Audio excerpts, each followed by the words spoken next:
Hi guys! Welcome back to my channel. Napakatagal ko lang hindi nag-vlog kaya medyo bago na ako. Hindi ko alam kung paano magsisimula. Pero anyway, gusto ko lang kasing i-share to sa inyo. Hindi na ako magpapaligoy-ligoy pa kung anong sasabihin ko.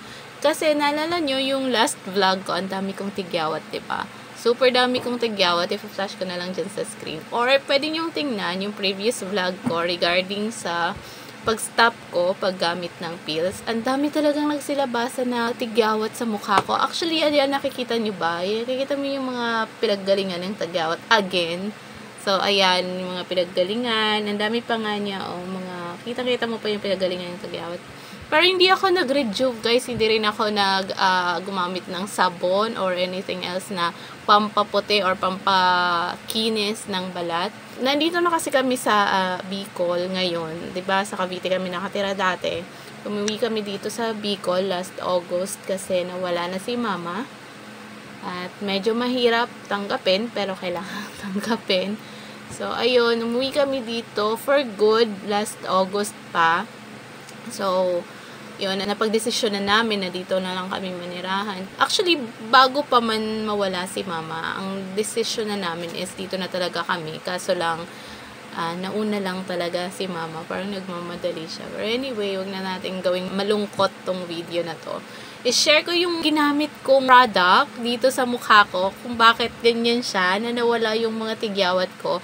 Ang pinaproblema ko na lang ngayon, yung mga pinaggalingan, yung mga yung peklat ng tigyawat. Yun lang pinoproblema ko. Iniisip kong mag-rejuve kasi lang. Iniisip ko naman, masyadong ninipis kasi yung balat ko kung magre-rejuve ako. Pero, sana matanggal din siya ng product na to. Nga pala, hindi ko to binili or hindi rin naman to sponsored. Share lang to sa akin ng, ng hipag ko. Hipag ba tawag doon? Asawa ng kapatid ko, ng kuya ko. Yun, asawa ng kuya ko, share niya sa akin to at sabi niya nakakaputi daw ng balat or ginagamit niya kasi ito sa kilikili niya. So yes, nakakaputi din siya ng kilikili. Hindi lang sa mukha siya ginagamit. Ginagamit din siya sa kilikili. Pero syempre, kung gagamit kayo ng para sa kilikili, bili kayo ng separate na product na ganito rin. So yun nga, ito nga yung ginamit ko kung bakit nawalan ako ng tigyawat. Ginamit ko siya guys ng halos 1 month. Pero hindi pa yun consistent guys kasi minsan may time na hindi ako nakakagamit, minsan nakakagamit kasi nga minsan na hindi ako nakakapaghilamos, so hindi ako makakapaglagay kasi madumi yung mukha ko. So yun, hindi pa ako consistent sa paggagamit nito pero tingnan nyo naman yung naging effect sa mukha ko. Kuminis talaga siya guys, nawala yung bumps ng tigyawat ko dito. Kung naaalala niyo yung last vlog ko, ang dami kong tigyawat, diba? As in, super bumpy yung mukha ko at hindi ko maintindihan ko ba't ang dami kong tigidig. Pero yun, ito lang yung nakatulong sa akin, yung Gory. Ayan, nakikita niyo pa, guys? Hindi siya makita kasi white na white talaga siya. Pero ayan. Ayan. Gory. Ipopost ko na lang siya or lalagay ko sa description box sa baba. Mabibili nyo siya sa online, pero hanapin nyo yung legit na Gory kasi merong mga peking lumalabas daw na Gory. Hindi ko alam kasi hindi pa naman ako nakakabili. Ginagamit niya siya sa kilikili. Ang puti-puti ng kilikili ng hipag ko. Kaya nainggit ako. Sabi ko, sige nga, try ko nga din yan. Sabi ko, bigyan mo ako. Di binigyan niya ako ng isa. Iniwanan niya ako ng isa. Tapos, ginamit ko siya sa mukha ko. Kasi para talaga siya sa mukha. Pero ang hipag ko, ginagamit niya sa kilikili niya.